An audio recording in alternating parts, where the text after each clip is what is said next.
Alright guys, thank you for tuning in to part 2 of the Lionel Polar Express Berkshire locomotive review. In this segment we will be doing operations, and not just back and forth on a test track for a little bit. We are going to run this and run it well. By the end of this review I'll try to get you the best overview I can as of what this will look like on your layout and how it performs and how it stacks up to the competition. So let's get cracking. Okay, for the first segment, we are going to test this with the Lionchief remote on a Digitrax Zephyr DCS51. Now this is really simple.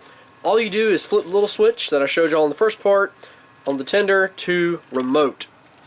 Now I'm going to power up the Digitrax, and you'll hear a little chirping noise from the locomotive. You see the headlight flashing, I'm just ready to go. Our Lionchief remote is on.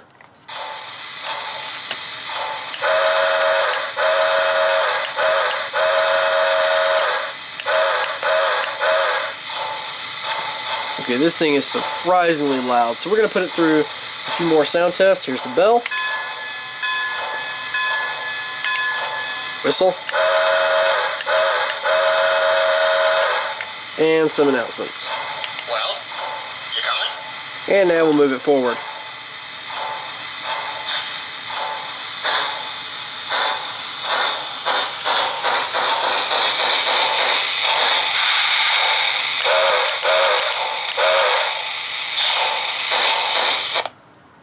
There's the cutout issue. This was mentioned in a prior review, and I'm sad to say it's true, but little jostle, good to go.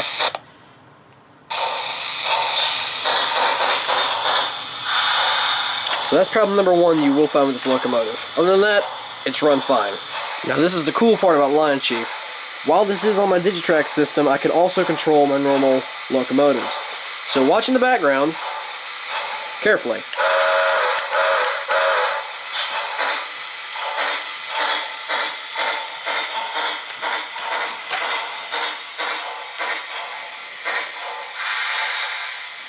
I still have full control over all DCC equipped locomotives.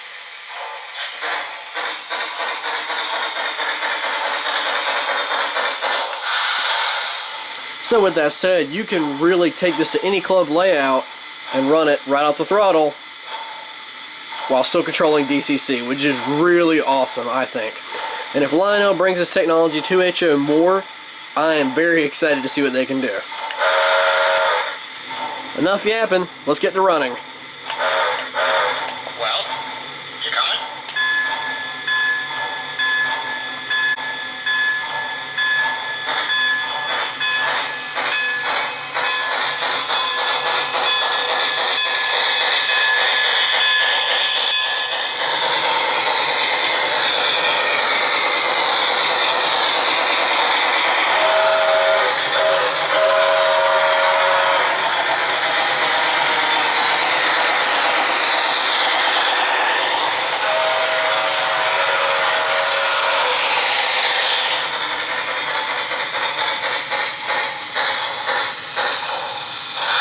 We are going to test it in DCC. Now to do this, I've got the camera aligned.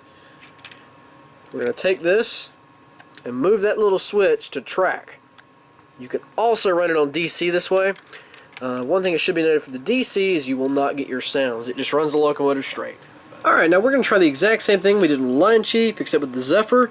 And I'm going to hold it in front of the camera. You guys can see this firsthand, instead of me yapping telling you which functions are which. So, here we go. Power up the track. There's the engine. Address 3.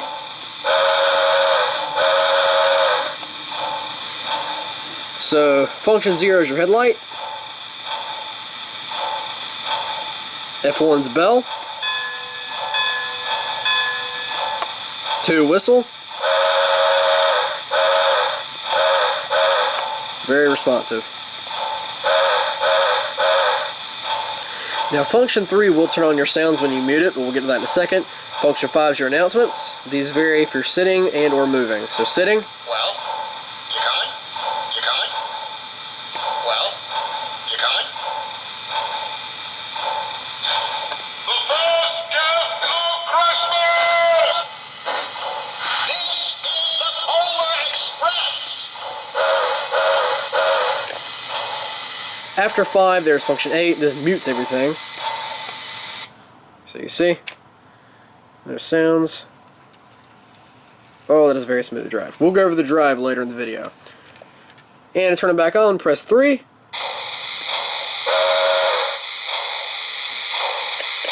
And there you have your basic DCC. Okay, now that we've got the locomotive muted, we're going to do just a test just so you can hear how quiet and smooth this is. For a first attempt, this is very impressive.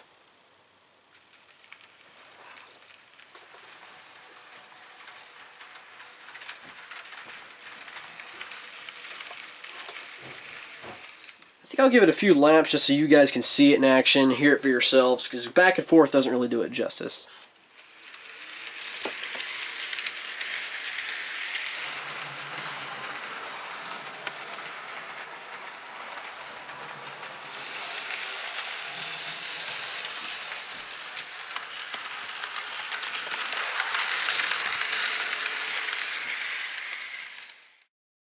Okay, one thing we're going to test while I've got it over here is the locomotive's ability to handle an 18-inch curve.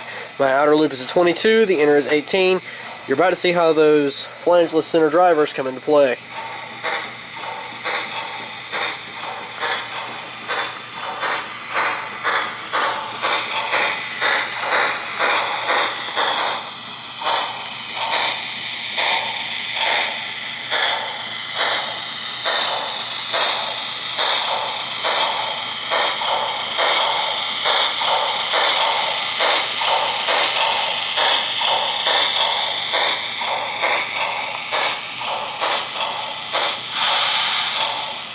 So as you can see, the engine is just fine on an 18, so most of your around the tree setups or smaller layouts, this engine will be right at home.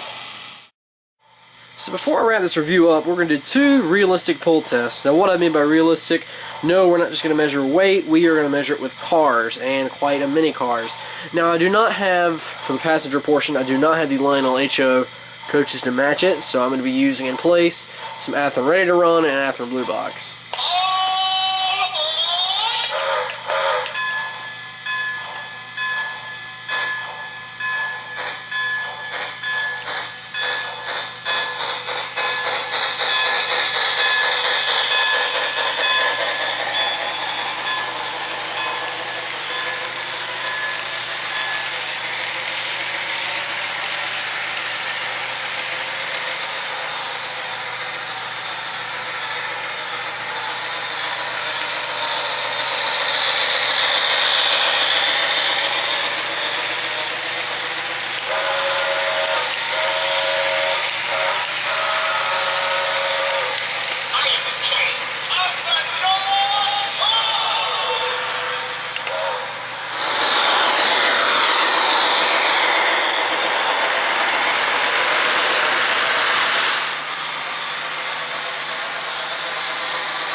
So here's some of my final thoughts on this locomotive. Overall, I was pleasantly and very surprised. Lionel has got a winning formula here. I think if they advance it a few steps, I think they will do very, very well, and I would love to see them continue further in HO. One random note, this is arguably the only train as of late that I've tested and messed with. I've actually had a massive grin on my face the whole time, from the sound to the way it performed. Performed beautifully, I must say. A very, very nice surprise from that. It's everything Lionel should be. I mean, it's not 100% detail popping accurate, but that's fine. It's a good model, a little toyish, but that's fine. It runs fantastic, the sounds are fun, and that's all you can really ask for in a model. At least in my opinion. With all that said, thank you all very much for tuning in. Thank you for taking the time to review this. I hope it's useful if you were on the fence about this locomotive, or if you just wanted to see something new on the block. I mean, hey, we all do. But anyways, guys, thank you for sticking with me for this long. I'm on Christmas break, so I'll be making a few more videos here and there, but in the event I do not, I wish you all a very Merry Christmas and a prosperous New Year. And thanks again.